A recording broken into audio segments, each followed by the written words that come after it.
Hey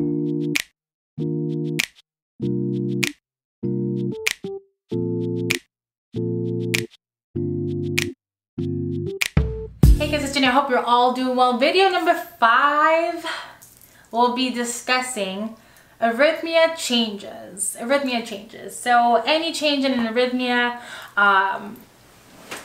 obviously this is probably for those that are in a setting where they are on a continuous like EKG monitor. I want you to first understand 2 things. If it's a new arrhythmia change, is it life-threatening? Is it something you need to call the physician about, or is it something that's expected with what's going on? So let me just try and clarify. If you see an arrhythmia change, this is what I normally do. I go ahead and look at my EKG. Okay, did it change? Am I just mixing this person up with someone else? If there is obviously a big change, I grab a 12-lead EKG, see if there's anything else that 12-lead can tell me.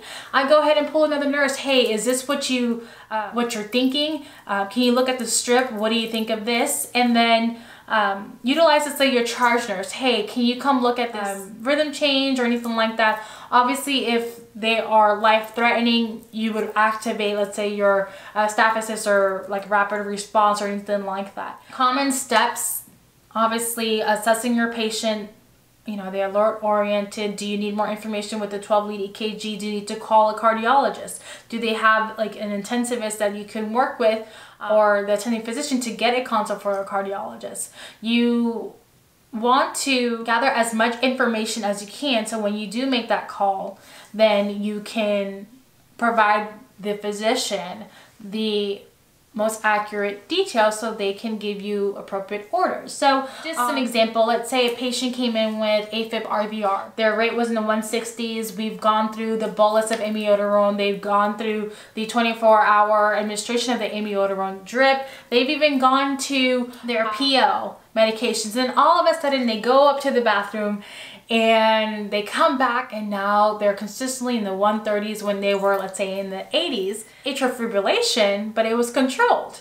And now they're in the 130s. So that's an arrhythmia change. They are obviously still in atrial fibrillation. Again, if you don't know, go ahead and, you know, ask your nurses, your charge nurse, do that 12-lead EKG, see what it finds, compare it.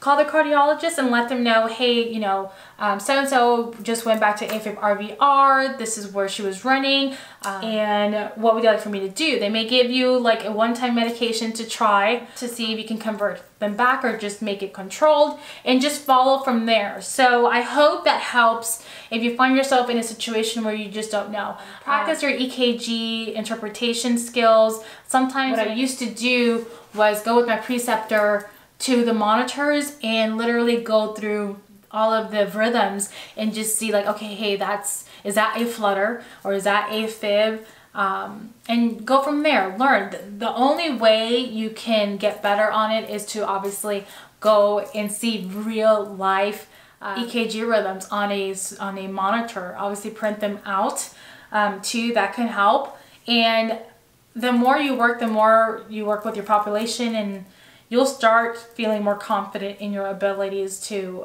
interpret. And again, if you don't feel very confident, or you're just between 2 things that you're thinking about, go ahead and utilize your nursing buddies, your charge nurse. That's why they're there, your physicians. For instance, I had a patient where we were discharging him, and yeah, he was pretty much sinus tach, like maybe 101, and then all of a sudden, I'm waiting for ambulance to get there to transport, and they go into the 130s. And I just, you know, the steps that I go through, okay, let me grab a 12-lead and all this stuff, find out what's going on just to make sure all is good. I'm about to discharge this patient. I need to find out, do I have to hold this discharge or not? And then I would communicate to the physicians, hey, just wanted to let you know, this is a 12-lead FST. He kind of just, he's been, you know, 99 all day, and then all of a sudden he's been, you know, in the 130s for about 15-20 minutes. Like, is there anything you need me to do? Is this like totally out of the blue? Will it be okay to being discharged? Again, this is why we're in a group-oriented career. We're there to a collaborative relationship between these doctors and everyone else that's part of their health care team. So those are the steps that I do if I see an arrhythmia change. Obviously different steps if it is a fatal arrhythmia change. Obviously you would call a code and run a code, but this is just basic initial steps that I want you to kind of get in the habit of. And again, don't get into this routine feeling mindset that the person's going to stay normal sinus or controlled AFib until you leave your shift. Absolutely not. So that's why you're there to assess.